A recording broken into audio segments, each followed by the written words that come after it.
to another edition of Across the Goal Line, coming to you live from the field. I'm Corey Maines. With me, as always, is Luke Goddessart. How you feeling today, Luke? Pretty good, Corey. How about yourself? I'm doing pretty fine, thank you. Today we're going to be talking about NFL some more. We're going to be doing the Combine, recapping free agency up to this point. We're also going to be previewing the NHL and NBA playoffs, but before we begin anything, we'd like to dedicate this episode of Across the Goal Line to some people who have passed away here recently.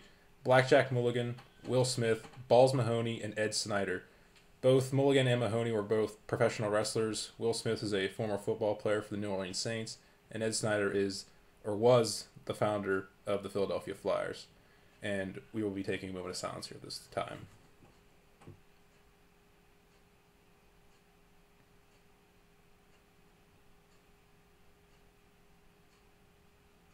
We begin today with the 80th annual Masters tournament that took place this weekend from April 7th to the 10th in Augusta, Georgia. It saw Danny Willett of England win his first green jacket with a score of 5 under par, beating Jordan Spieth, who had an epic collapse on hole 12. We'll get more on that later. This tournament was really highlighted by the conditions on Friday and Saturday. That there's some really bad wind conditions that really dropped a lot of guys' scores. And only 6 guys ended up finishing the tournament under par. Danny Willett, the winner, at 5 under. Spieth at 2 under. Also joining him at 2 under was Lee Westwood. And 3 guys at 1 under, Dustin Johnson, J.B. Holmes, and Paul Casey. Now, Spieth, I just mentioned, he had an epic collapse on hole 12. Now, the situation here is so just ridiculous and just doesn't seem like this could happen to him. The guy was on a roll. He had led for 7 straight rounds at the Masters, which is a new record, by the way. And he had just birdied 4 straight holes, making the turn, which means going into hole 10. He birdied 6, 7, 8, and 9 to give himself a 5-shot cushion going into hole 10. He was at 7 under at this point, and then he bogeyed 10 and 11. Now he went down to 5 under par. Meanwhile, Danny Willett is making birdies. He made birdies on, I think, 13 and 15 or something like that. I'm not quite sure. He was around 3 under par at the time, or 3 or 4 under par. He was catching up to Spieth, and then hole 12 came. And Jordan Spieth hit a drive. He blocked it off to the right a little bit. He didn't clear the water good enough, and it ended up going in the water. So then he went back to the drop zone, and his second shot, which is technically his third now, he absolutely hits a fat one that barely even makes the water, and ends up, of course, going into the water. And he ends up dropping a couple more shots there, finally getting over with his 5th shot, and then getting a 7 on the hole, a quadruple bogey, taking him to 1 under par for the tournament, and in 3rd place. He went from 1st to 3rd, just 1 hole, and in 3 holes, he went from a 5-shot lead to being down by 4, because Willett had just birdied 16, I think, at this point. It was like 6 o'clock, I think, and that's the other thing. It was about 5 o'clock, he's up about 5, and then at 6, he's all of a sudden down 2, and not even in the lead. He's 3rd place. So, Luke, I'm going to bring you in here. What do you make of this collapse by Spieth here? It was one of the worst performances I had ever seen on one certain hole. As you said, in a matter of about 45 minutes to an hour, he had that epic collapse. Willett played a better last round on this past Sunday, and Spieth didn't, and Willett ended up getting his first green jacket, as you said, and he became the first European to win the Masters since 1999 and the first Englishman since 1996, and that is this week's stat of the week. But other than that, as I said, Spieth he seemed like he was mad, but who wouldn't be? But he was trying not to show his emotions, but other than that, there's really not much to say. Spieth just had that epic collapse, as he said. You bring up Willett. He did have a great round. He had a 5 under 67, ended up being his final score. He had a bogey-free round as well. First person to have a bogey-free round in the Masters I don't know if it was the Masters, but first bogey-free round and coming back like that since, I believe it was Phil Mickelson around 2010, 2011, sometime around then. And you said it yourself. He tried to conceal his emotions. He did really good, actually, because he ended up birdieing the next hole, actually. He went and birdied 13, and he birdied 15, and he had a chance for birdie to bring himself to one back of Willett on 16. It was about an 8-foot putt, I believe.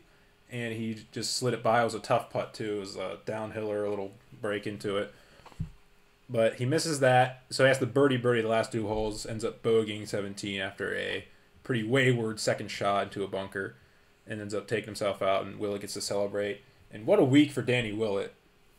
Last couple weeks, actually, because he might not have even played in this Masters, by the way, because his wife was expecting a baby, the 10th, actually. Yeah, this past Sunday was the 10th, and they had decided to do a C-section the week before, and they had a baby boy, I believe. So congratulations to Danny Willett and his wife and new baby. But yeah, it's been a tremendous couple weeks for Willett, as you said. Moving on out to the NFL Combine, which took place this past February from the 24th through the 29th in Indianapolis, Indiana, for the 29th straight year. But before we get into any of this, we have our very own resident Adam Schefter over here. Luke, you have some breaking news for us. Yes, I do, Corey.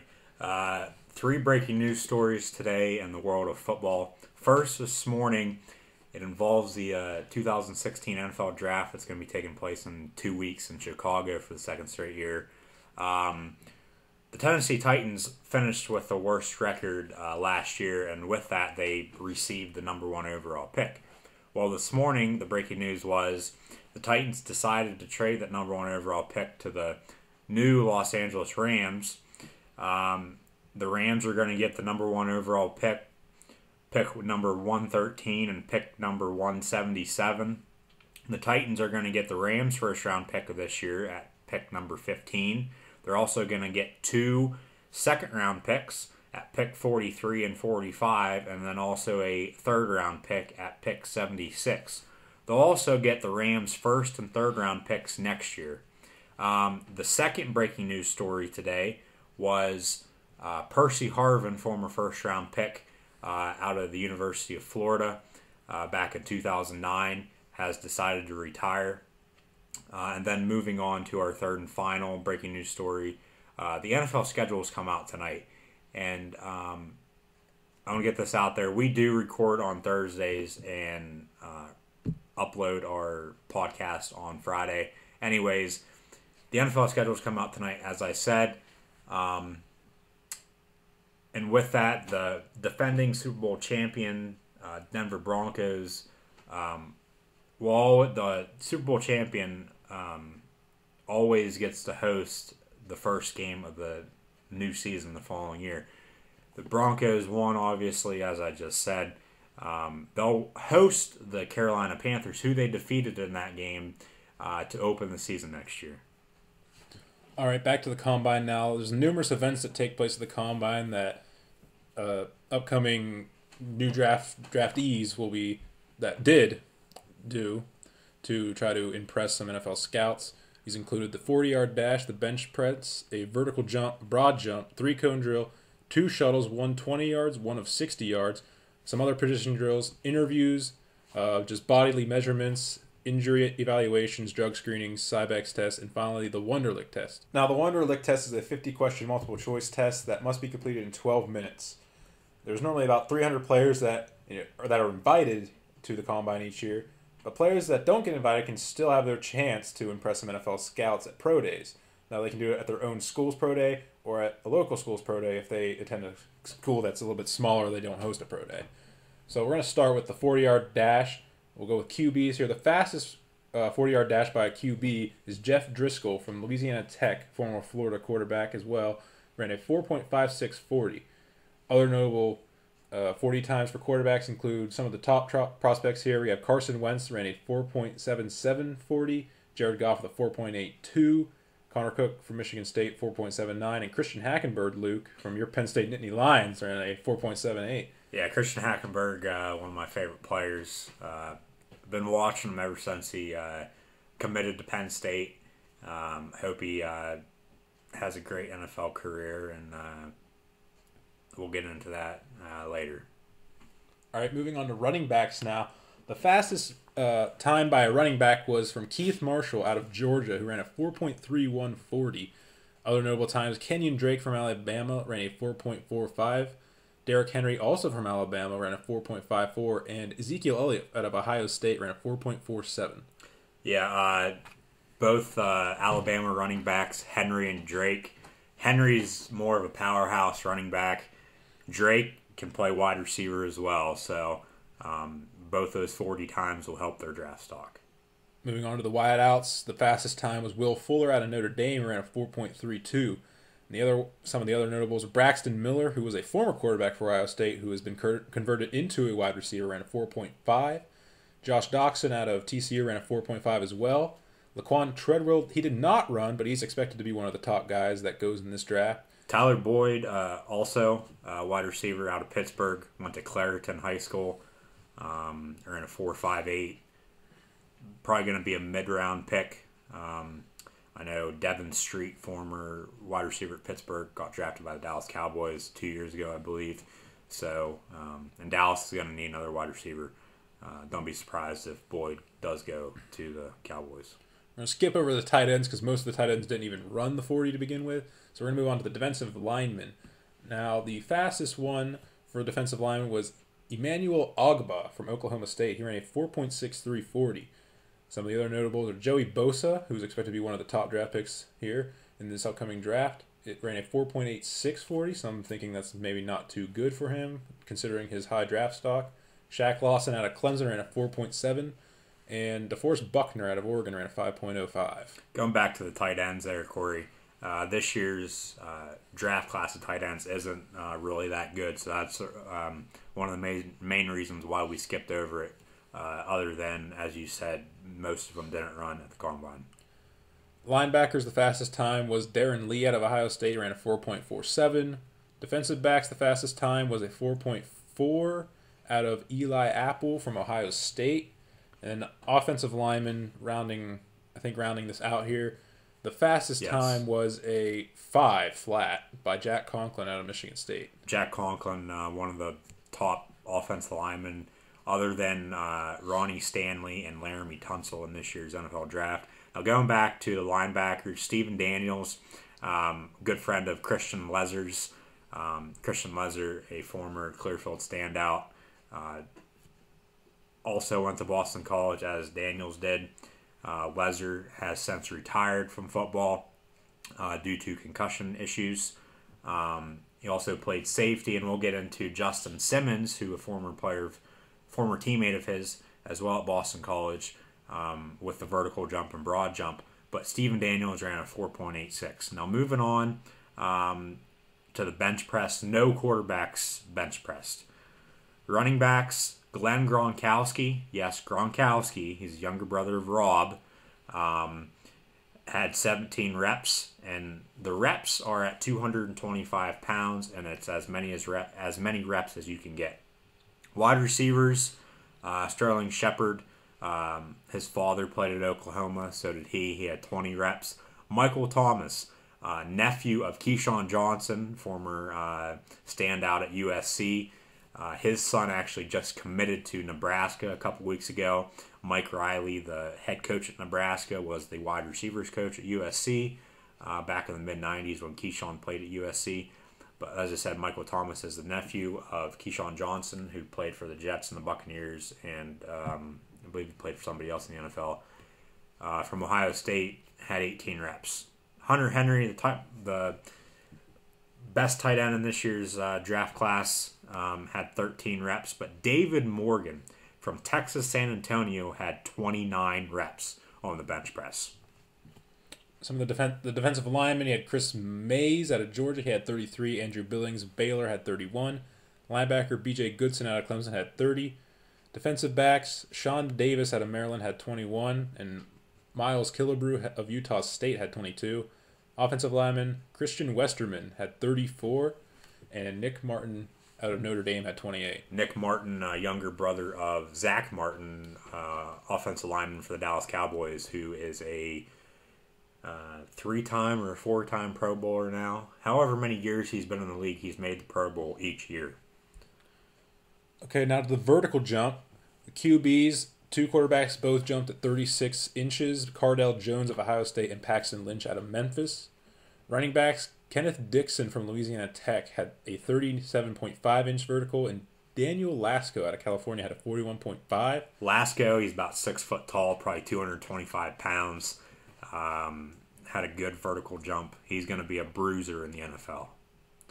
Wideouts Josh Doxson out of TCU had the highest vertical jump with a 41, and Corey Coleman wasn't far behind with a 40.5. He's out of Baylor.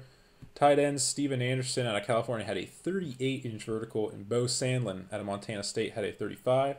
Defensive lineman, how do you say that name? Shalik Calhoun. Shalik Calhoun out of Michigan State had a 35-inch vertical.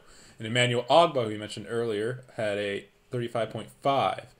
Linebackers Devontae Bond out of Oklahoma had a 37.5, and Darren Lee out of Ohio State, we also mentioned earlier, had a 35.5-inch vertical. Defensive backs Jalen Ramsey out of Florida State had 41.5. Justin Simmons of Boston College had a 40-inch vertical. You mentioned him earlier as well. Offensive lineman, no one jumped for offensive lineman. I don't think scouts really care if offensive linemen can jump high in the air. They can't anyway, can't they? Yeah. The broad jump, which is... also measured in inches. Yes. Had Jeff Driscoll, who was the fast man of the QBs. He had a 122-inch broad jump. And Paxton Lynch had a 118-inch broad jump. Running backs Derrick Henry out of Alabama with a 130. Daniel Lasco again had a 135 broad jump. Wideouts, Coleman and Doxson again coming in. Coleman had a 129 and Doxson with a 131. Tight ends, Sandlin once again with a 124, and Hunter Henry, who Luke and probably everyone's probably considering the best tight end of this draft, did not participate in this drill. Defensive lineman Joey Bosa with a 120, Sean Oakman out of Baylor with a 123. Sean Oakman, former player at Penn State, decided to transfer when the sanctions hit back in the summer of 2012. He ended up going to Baylor. He actually just got arrested a couple days ago for sexual assault or assault, I believe. Probably going to hurt his draft stock, but moving on to linebackers. Rounding out all the combine stats here, we have linebackers for the broad jump. Travis Freeney out of Washington had a 130-inch broad jump, and Josh Perry of Ohio State had 124. Finally, the defensive backs, Vernon Hargreaves out of Florida had a 130, and Jalen Ramsey out of Florida State had a 135. Yeah, Hargreaves and Ramsey probably the two best defensive backs in this year's draft class. Luke, I want to ask you, who do you think helped or hurt their draft stock at the Combine this year? Helped, I think, Emmanuel Ogba, the defensive end from Oklahoma State, because of his vertical jump. He vertical jumped 35.5 inches. And then Nick Martin, as I said a little bit ago, younger brother of Zach Martin, offensive lineman for the Dallas Cowboys. He bench pressed 225 pounds 28 times. Pretty strong boy. Players that hurt their draft stock, I'd say the whole tight end class, because most of them didn't even run their 40-yard dash at this year's Combine. Yeah, you bring up tight ends. The number I look at from all these is the 13 for the bench for Hunter Henry. You're speaking of tight ends there. He only benched 13 times, which seems like a pretty weak number for a tight end because you want your tight end to be big so he can block and whatnot. There's guys that were wideouts that did way more than him. Corey Coleman did 17 bench press, and he's only 5'11", 194 pounds. Yeah, Henry's, I think, 6'4", 240, 250 maybe. Yeah, I agree with you on that. He disappointed at this year's Combine. Across the Goal Line is brought to you by Pastime Collectibles, a collectibles store in Clearfield, Pennsylvania. Pastime Collectibles sells hobby boxes, vintage cards, Nintendo games and systems, coins, jerseys, memorabilia, and more. They host Magic the Gathering tournaments every Wednesday and Friday nights, and also show all WWE pay-per-views live. You can check out Pastime Collectibles on Facebook, and be sure to click that like button. You can also follow them on Twitter at Pastime Collect. You can contact them by calling 814-762-1410, or you can email them at pastime.collectibles@gmail.com. Across the Goal Line is brought to you by Silence Our Perdition, a metal band from Clearfield, Pennsylvania. They just started playing a couple years ago, but they're on the rise in the music industry, so be sure to check them out. Some songs include Slaves to Obedience, Never, Six, Left and Solace, and An Untold Story. You can check out Silence Our Perdition on Facebook, and be sure to click that like button. You can also follow them on Twitter at SOPerdition. You can contact them on either Facebook or Twitter. That's what Brock Osweiler said during this NFL free agency period when he signed a 4-year, $72 million deal with the Houston Texans, leaving the Denver Broncos for them just because of the money, actually, because the Broncos, in fact, offered him $16 million a year, but he rejected that offer, going for the $18 million a year that the Texans were offering. I don't know about that, Corey. I mean, Bill O'Brien, the head coach of the Houston Texans, he's a quarterback guru. He was the former offensive coordinator for the New England Patriots. And he had Tom Brady as his quarterback. And then he came to Penn State, and he recruited Christian Hackenberg, who's going to be a draft pick in 2 weeks. And after O'Brien left to go to Houston, Hackenberg didn't really have much success with James Franklin. But so I think Osweiler's coming to Houston because he knows O'Brien can, possibly turn him into a Hall of Fame quarterback in the future. May be true, but he is leaving the world champion Broncos, and he's in a system that he already knows somewhat. He's played for them a few games this past year. But, I mean, if Bill O'Brien can turn him on the right track to being one of the best in the business here, then, I mean, more power to him for that decision then. But we'll see what happens this coming season. So we're going to move on. Some other big deals that happened here for NHL free agency. Some other guys that got shown the money. We got Malik Jackson, defensive tackle, former Denver Bronco, signed a 6-year, $90 million deal with the Jacksonville Jaguars. Olivier Vernon, who was a former Miami Dolphin, who had the transition tag on him, in fact, got it removed just a day before free agency started, signed a 5-year, $85 million deal with the New York Giants.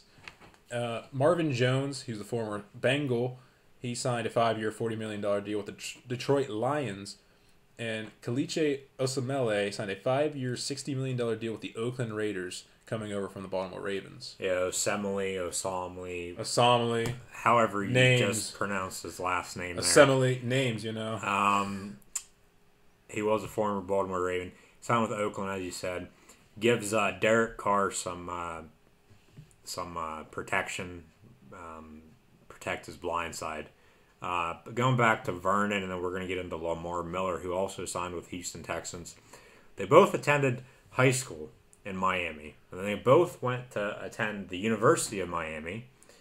And then they both got drafted by the Miami Dolphins. So I think they thought it was time to get out of Florida, get out of Miami, and go start a new career elsewhere. And with Miller, he signed with the Texans on a 4-year, $26 million deal. Another running back in Florida, Doug Martin, re-signed with the Buccaneers. Good fantasy player ever since he's been drafted. Who else is there, Corey? Other running backs, since we're on the topic, Matt Forte moved on from the Chicago Bears to the New York Jets. And the Jets' former running back, Chris Ivory, from last season, moved on to the Jacksonville Jaguars. Now, Jacksonville had T.J. Yeldon, who they drafted last year, and he was their number one running back. Now, with getting Chris Ivory, I see them splitting most of all the reps. And Jacksonville is going to contend this year, I think. Them and Oakland both. They're both on the verge of moving into the playoffs, and maybe something will happen with both of them. Who knows? Maybe we see one of them in the Super Bowl next year. That would be interesting now, wouldn't it? Two teams that have been relatively in poor. In the dumps. Yeah, in the dumps for the last however long now. Maybe moving on, not just to the playoffs, maybe the Super Bowl. So speaking of dumps, Cleveland Brown, former wide receiver Travis Benjamin, okay, signed a 4-year, $24 million deal with the San Diego Chargers out in California. Alex Mack, another Cleveland Brown, signed a 5-year, $45 million deal with the Atlanta Falcons. Those guys are getting out of the dumps, but going to the dump is Robert Griffin III, the former second overall pick in the 2012 NFL Draft behind Andrew Luck, former Washington Redskin now, signed with those dumps of the Cleveland Browns. Now, I'm a Pittsburgh Steelers fan. As you people would know, if you listened to the last episode, we gave our favorite teams, favorite players, and our question of the week last week. So I don't like the Cleveland Browns. I don't think anybody does because they do suck. And that's just my opinion. But moving on, that's enough with that. Moving on, Chris Long. I don't think he wanted to go to L.A. with the Rams. He played for the St. Louis Rams his whole entire career. He's a brother of Kyle Long, the offensive tackle for the Chicago Bears, and his father was defensive end Howie Long, who is a sports broadcaster for Fox Sports. Other re-signings, just to mention them, Tamba Hali. Tamba. Okay. The linebacker for the Kansas City Chiefs re-signed to them with a 3-year, $21 million deal, and Jermaine Kearse, the wideout for the Seattle Seahawks, also re-signed back with them. Your Saints got some new faces on the roster this year, Corey. Yeah, they did. They picked up James Laurinaitis, who signed a 3-year deal. He's a former St. Louis Ram. And they also picked up Kobe Fleener to try to fill the void of Benjamin Watson, who left to go to Baltimore, and also Jimmy Graham, who left the previous year to Seattle. So, he got traded. Yeah, he didn't leave. Technically, he left, but he got traded. He didn't decide. Yeah. I still think it's a dumb move by them. Yeah, I agree. Moving forward, Luke, who do you got as some of your winners and losers of free agency up to this point? I think the Houston Texans, just because signing Osweiler and Lamar Miller, they got a new quarterback and a new running back. They released Arian Foster, so Miller will fill that hole. The Kansas City Chiefs, though, too, re-signing Tamba Hali. He's played his whole career with the Chiefs. He's a 6-time Pro Bowler. And he's one of the best linebackers, defensive ends in the NFL, in my opinion. Not just because he played at Penn State, too. Just to get that out there, folks. I also agree with the Texans being really big winners. You said Miller and Osweiler, but I'm also looking forward into the draft. They have the 22nd pick, I think it is. And I think they're going to pick up another wideout, maybe like a Corey Coleman, a Will Fuller, a guy that can be a deep threat to help out Osweiler. Also to relieve the pressures of DeAndre Hopkins in there, because he had like 90-some targets more than the second highest on the team last year, so try to lessen the workload for him. Yeah, they lost Andre Johnson. Well, they didn't lose him. They released him 2 years ago. So that's 2 years in a row now. They've released 2 faces of their franchise.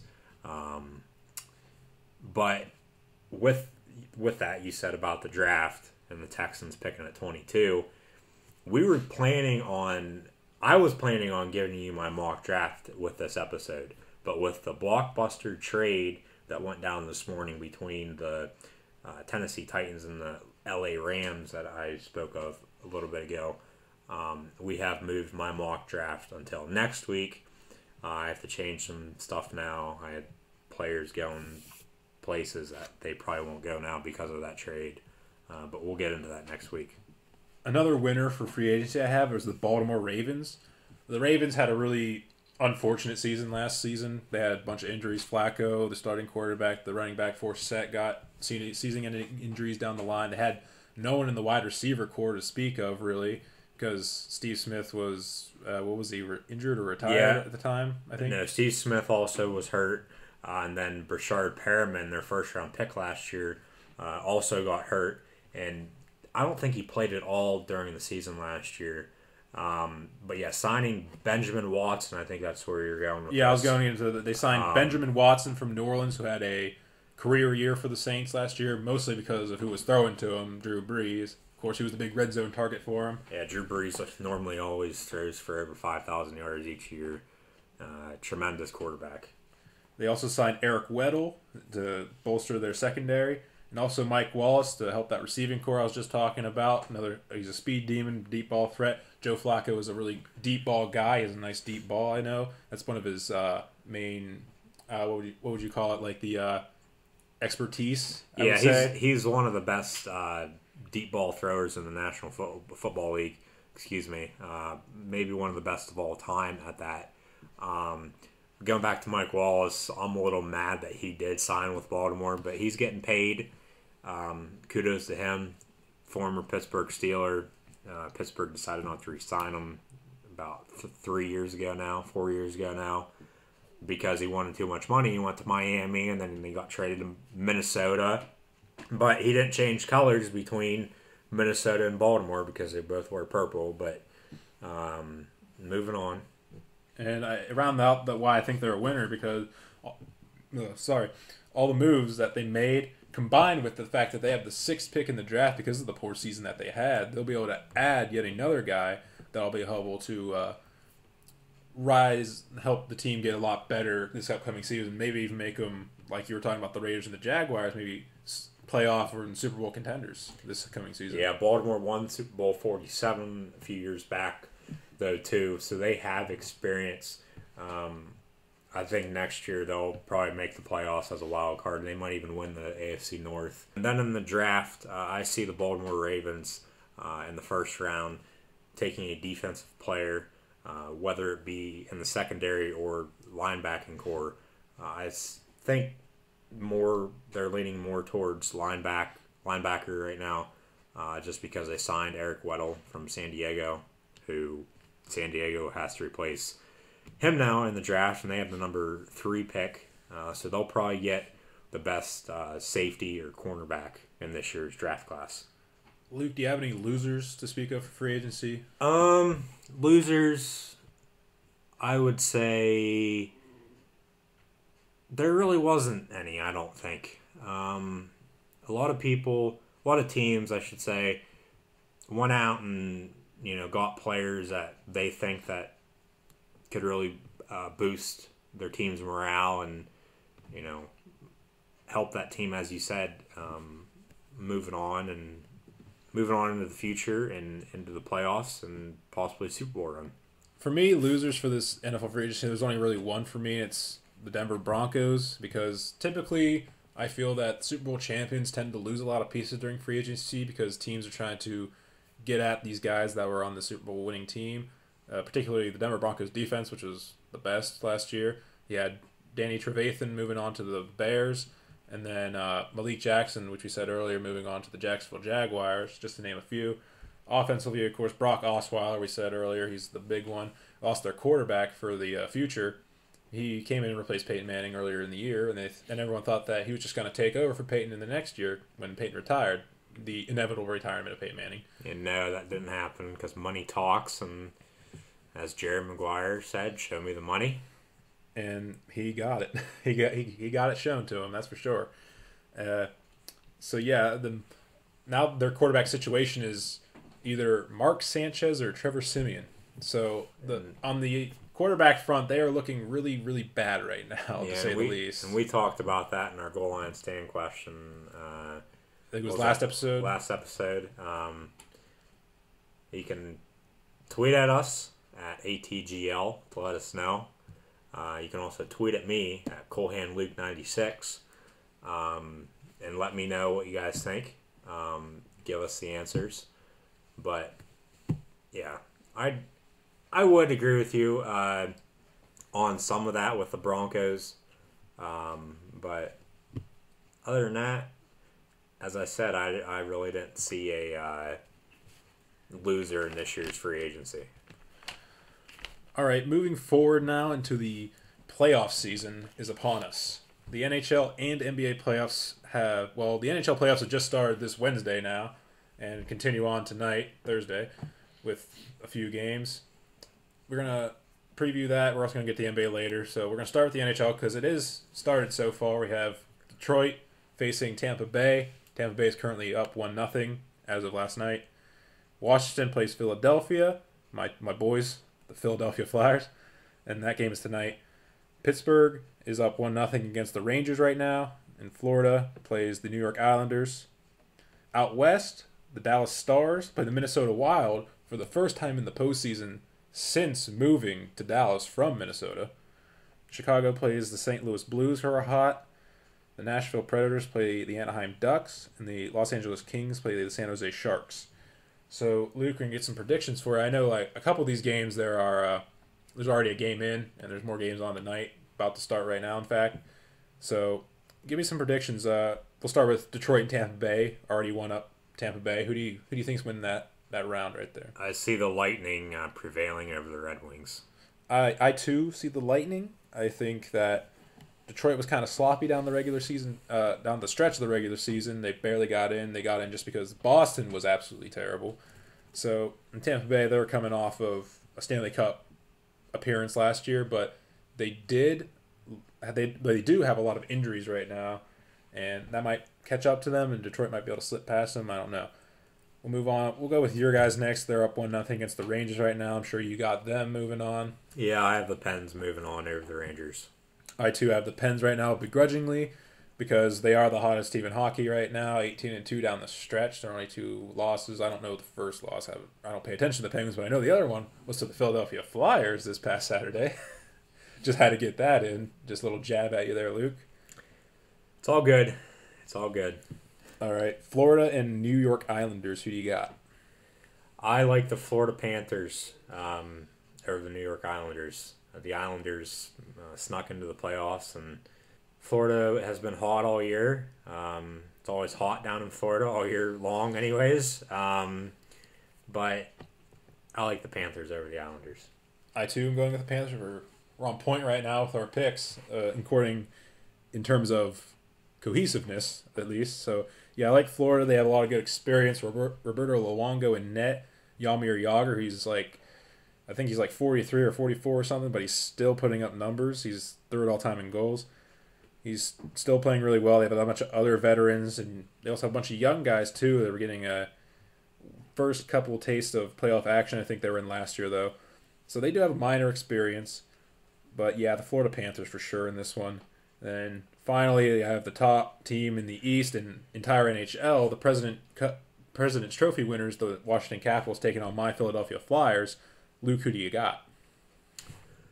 I like the Washington Capitals over the Flyers. I think there's only one good team in Pennsylvania, and that being my Pittsburgh Penguins over your Philadelphia Flyers. So I like the Capitals prevailing over the Flyers. I, of course, am going with the Philadelphia Flyers, being the bias here. But honestly, I do think the Flyers have a chance to defeat the Washington Capitals because the Capitals in recent history have not been very good as a top seed. I think 2009, 2010, they were also the top seed and lost into the first round as well. Plus, Philadelphia has been pretty hot down the stretch themselves, despite losing 3 straight games before winning the final 2 games of the season. They did go, I think it's like 15-3-2 down the stretch, and have been one of the hottest teams, overtaking a whole bunch of teams just to make it into the playoffs here as the second wildcard team. They also, the season series is 2-2 Philadelphia. So I think Philadelphia might give Washington a run for their money and even get past them. In honesty, but mostly biased, though. We're going to go out west. The number 1 seed, the Stars, taking on the 8 seed, the Minnesota Wild. Luke, who do you have? Dallas Stars over the Minnesota Wild.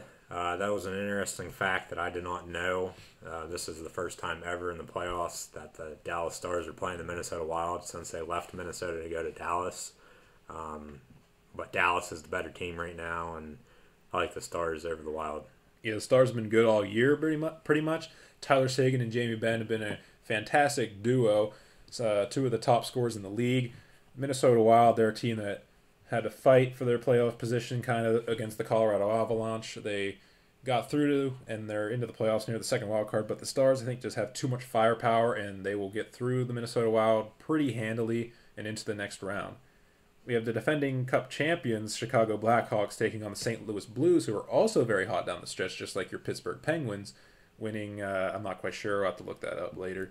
But they are also very hot right now. Who do you got in that one? I'm going to CM Punk on this one. I like the Chicago Blackhawks. I can't stand the Blackhawks, but yeah. I realize they are the defending champion. They have won 3 in the past 6 or 7 years now. But I like the St. Louis Blues. They are very hot right now. They have a great team. It's just a matter of, can they get past the Blackhawks? If they can get past the Blackhawks, then I think St. Louis might be able to make a big run into this playoffs. But it remains to be seen. But I'm gonna go with the St. Louis Blues. I can't stand the Blackhawks. Again, bias. I'm sorry, but St. Louis in this one. All right, Anaheim and Nashville. Who do you got? I like the Ducks, but I wouldn't be surprised if the Predators won the series. Nashville, country music, city of the world. Nashville is the capital of country music, is what I should say. And I like country music. Mike Fisher plays for the Predators, is married to Carrie Underwood. But the Ducks are just too good right now. I like the Ducks. I'm going to go for the Nashville Predators. They are still a very good team from last year. They have one of the top blue lines, the two defensemen, Shea Weber and Roman Josi, along with Pekka Rinne, the goaltender, making up a really good top line with James Neal as well, a former Penguin, by the way. Anaheim, they have been pretty disappointing in the playoffs, if you ask me, because, I've been picking them the last couple years, and they've been losing in the first round despite being one of the best teams perennially over that span. But they did start off really poorly this year, the Anaheim Ducks. One of the lowest goals per game average in the league at the time. But they turned it on. Ryan Getzlaf and Corey Perry trying to take it over and have gotten their team into the playoffs and actually won the Pacific Division, I think on the last day against the Capitals. So we're going to move on to the second place in the Pacific, which was the Los Angeles Kings, who are playing their division rival, the San Jose Sharks, in the first round. Luke, who do you got?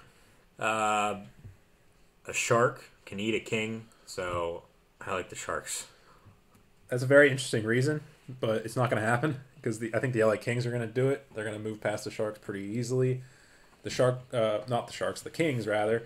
The Kings, they were on a roll for a while toward the middle of the season, but then the Anaheim Ducks came along and overtook them at the very end there in the Pacific.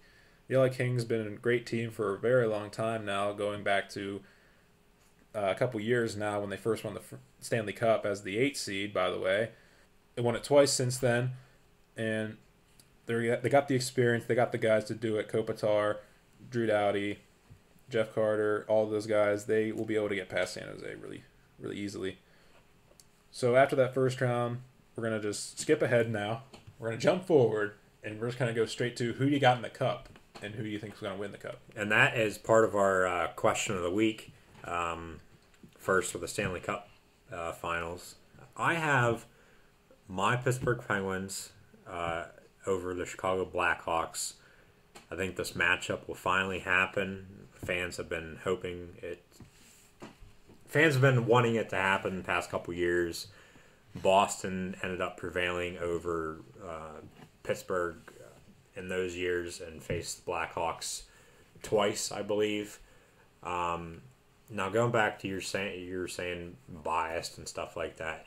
Yeah, I'm going to be a little biased too. As I said, I want the Penguins over the Blackhawks, but I think that's like that for anybody's favorite team. They're going to be a little bit biased for that game, for that series, for whatever it is. So I just want to throw that out there.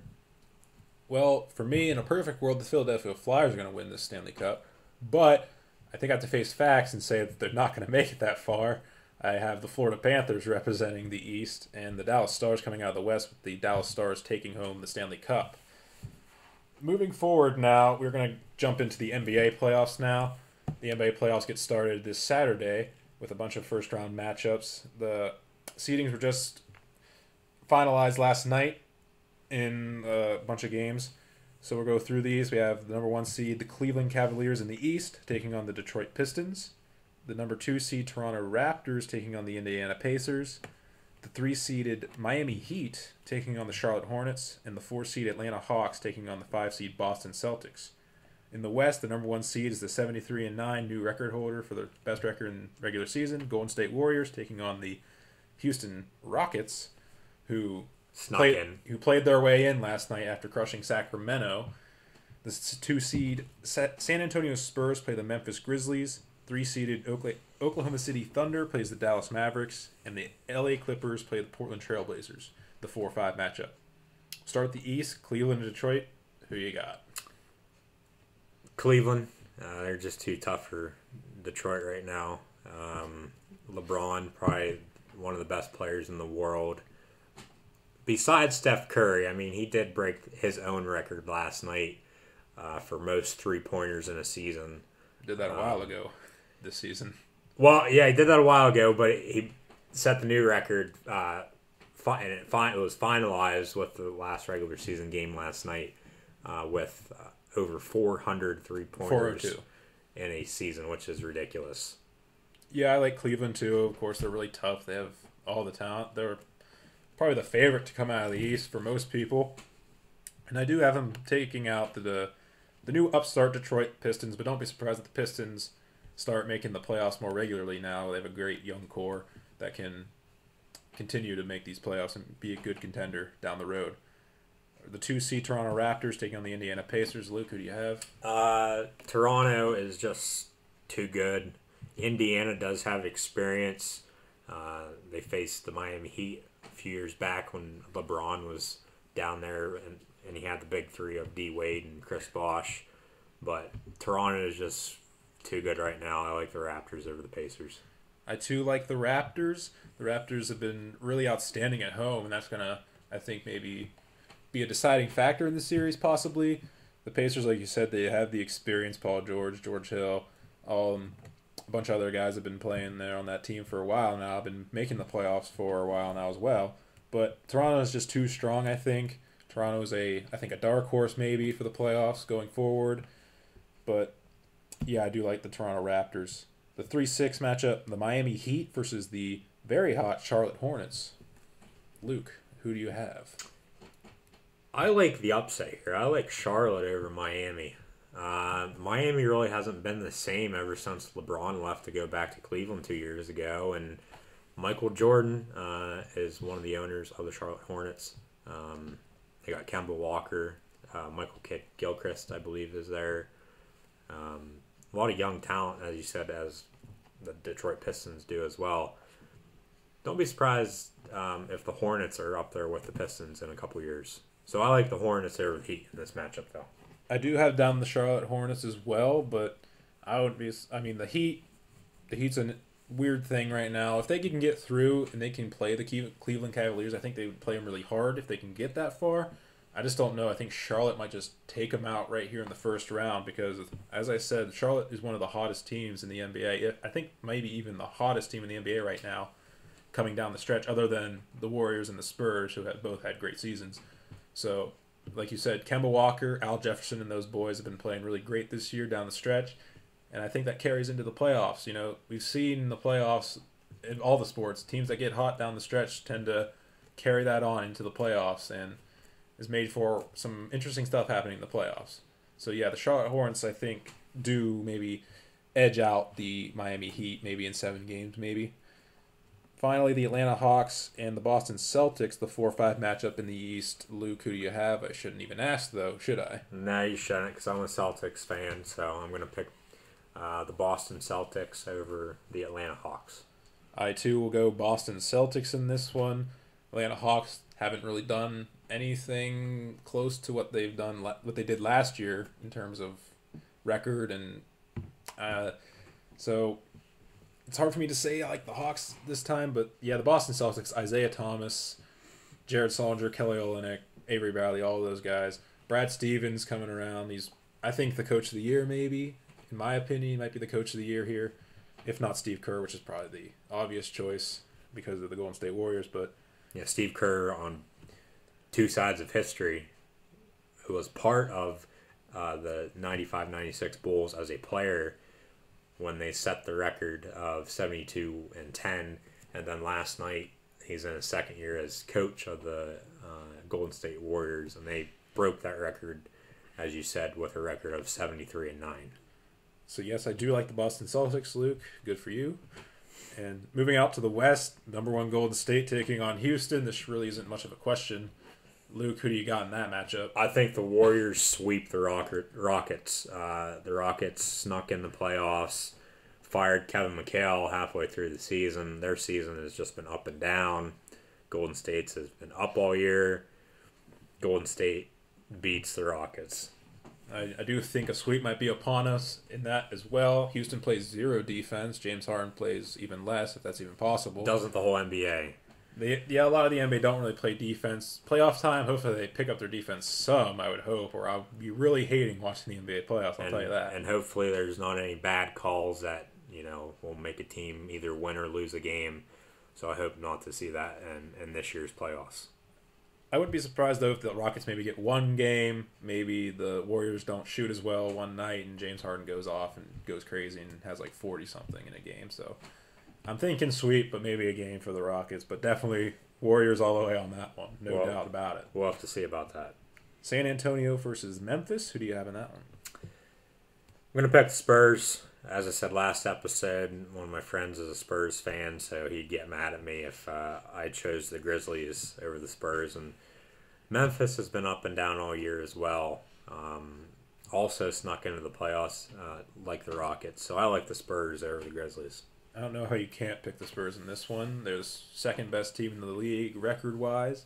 They have a fantastic team, a bunch of older guys, but a bunch of great guys. Ginobili, Parker, Duncan, Aldridge. He's kind of young. He's borderline there. David West, Boris Diaw, a bunch of those guys. Kawhi Leonard's been playing great this year. He's kind of stepped up as the new future of the San Antonio Spurs. Speaking of playing great, they play great at home. They just tied the 85-86 Boston Celtics record with 40 wins at home in a season. There's 82 games in a season, so I think people out there can understand they only lost one game at home this year, and it was just this past week against the Golden State Warriors, who set the record for most wins in a season. Yeah, you talk about the home record there. That's another reason why I have them. They're probably going to win all their home games. That's another reason why I picked the Raptors earlier in their matchup against the Pacers. But yeah, like you said, the Memphis Grizzlies, they're up and down this year. They lost Marc Gasol in the season. Lost him to, I think it was a knee injury or something like that. And without him, they are not as good as they can be, and definitely not good enough to take down the Spurs, that's for sure. Then we have the Oklahoma City Thunder playing the Dallas Mavericks. Who do you have in that? I like Mark Cuban and the Dallas Mavericks. I know Mark Cuban is the owner. He's also on Shark Tank, which I watch. I think a lot of people watch. It's a great show. Dirk Nowitzki, one of the greats. I think the Mavs upset the Thunder. I do not think that. The season series is a sweep by the Thunder. I think that continues into the playoffs. The Thunder, of course, being my team, quote-unquote, my team, by the way. They do have probably two of the best players in the league right now as a duo, and that's Kevin Durant and Russell Westbrook. Enes Kanter's a great player coming off the bench typically. I do believe Serge Ibaka as well there. And Mavericks, they do have Dirk. They do, but I think that's all they really got going for them right now. They have Chandler Parsons and a couple other guys, but not enough firepower to take out the Oklahoma City Thunder in this matchup. The Los Angeles Clippers play the Portland Trailblazers in the 4-5 in our final matchup here. Luke, who do you have in that one? I got to go with Clippers. I know Damian Lillard is probably going to go off maybe one or two games, but the Clippers have more experience. I know they haven't won a title in a while. I don't know if they've ever won a title. Have to look into that. But I got the Clippers over the Trailblazers. I'm going to go Trailblazers because I don't even know why. It's just the upset. Like you said, Damian Lillard might go off, but him and CJ McCollum this year have been another great duo, as I talked about duo in the Oklahoma City Thunder. Those two guys will be able to help carry the Trailblazers. Like you said, I don't know if they'll be able to carry them the entire way past the Clippers, but I think the Clippers might choke this one here. Griffin and Jordan and Paul, it's a matter of how well they work all together as the entire Clippers team. How the bench is a problem for them, I know.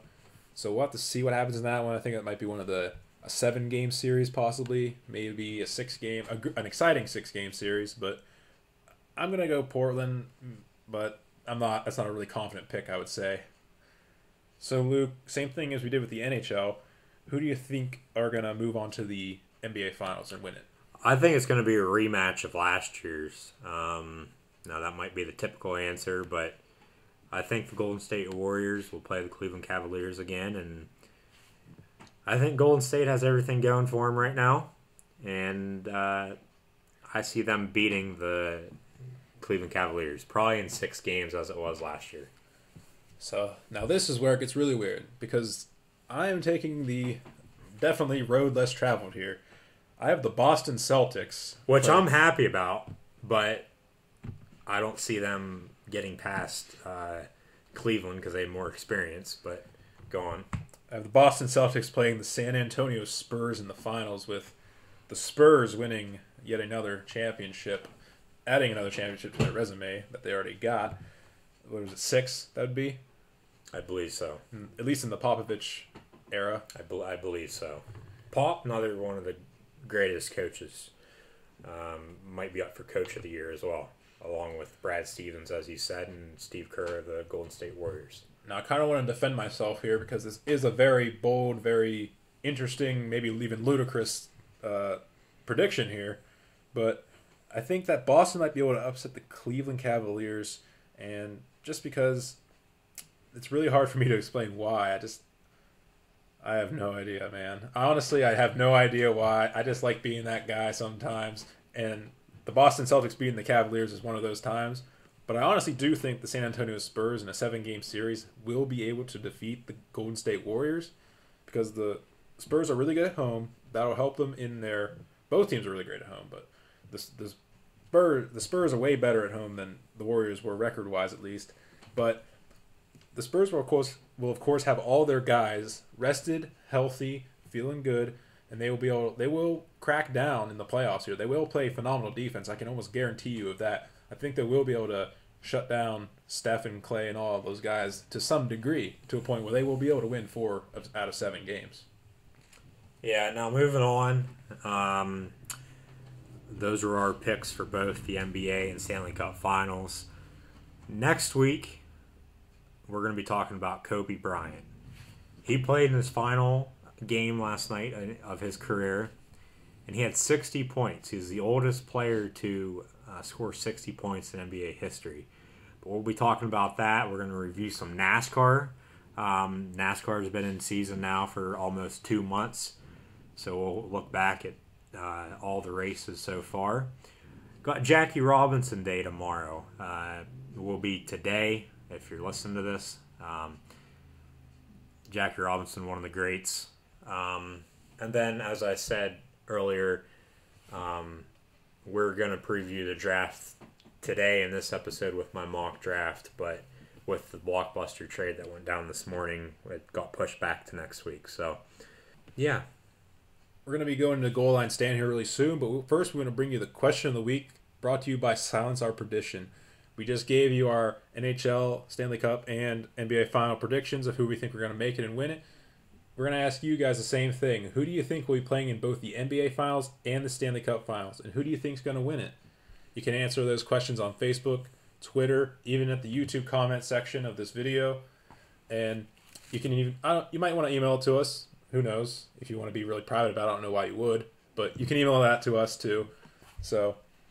And all that information is on this YouTube channel, so be sure to check it out. Yeah, if you're watching this, just check in the description, and links for Facebook and Twitter is down there. Also, the email address is in there as well. So, goal line stand time. Of course, the quick fire round about a little more current things. So, we'll start with, you brought up the blockbuster trade that happened today with the St. Louis Rams trading up for the number 1 pick in the NFL draft. L.A. Rams. L.A. Rams. They're I'm out sorry. in L.A. now. That's something I'm going to have to get used to. Yeah, I know. Everyone will, I think. Yep. So, do you think that trade for the number 1 pick is a good move? No, not really, because I don't think the Rams need a quarterback.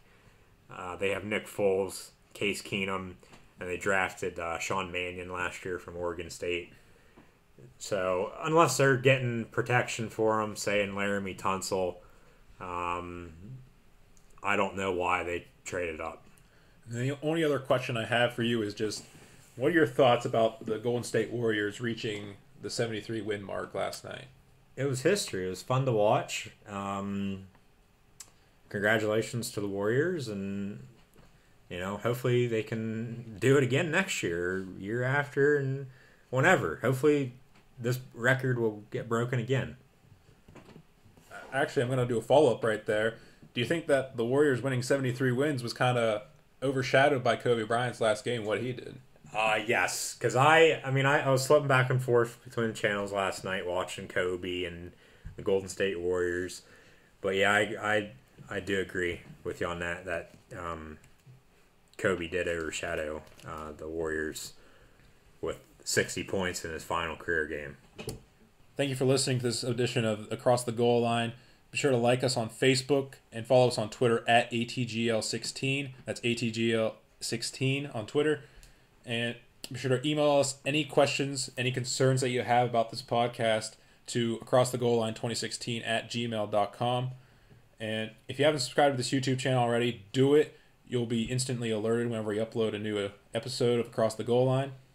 So thanks for listening again, and we'll see you next time here on Across the Goal Line.